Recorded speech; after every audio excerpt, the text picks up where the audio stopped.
This ride takes us through Hyderabad, moving along the city roads during the ride.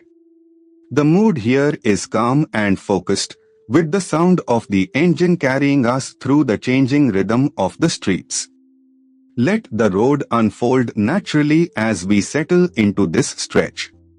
A little further along, this part of the route shows a grounded side of Hyderabad, where everyday movement defines the street.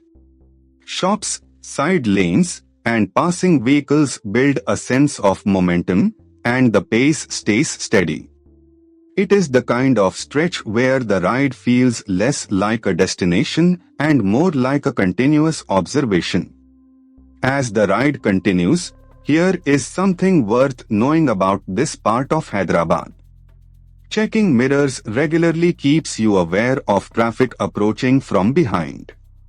That local detail adds depth to what might otherwise seem like a simple road, and it reminds you that every ride here passes through layers of history and routine. Coming into the next stretch, from the rider's perspective, this section is defined by spacing, timing, and attention. Traffic flows in its usual unpredictable pattern, so every opening on the road matters. The experience becomes less about speed and more about reading the street early, staying smooth, and keeping the ride controlled.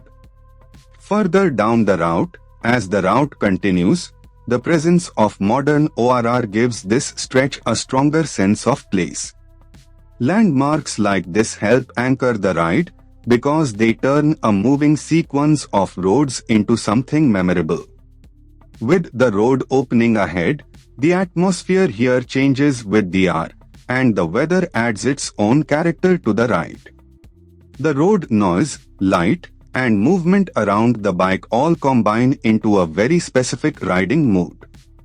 That is what makes city POV footage work best when the narration supports the scene.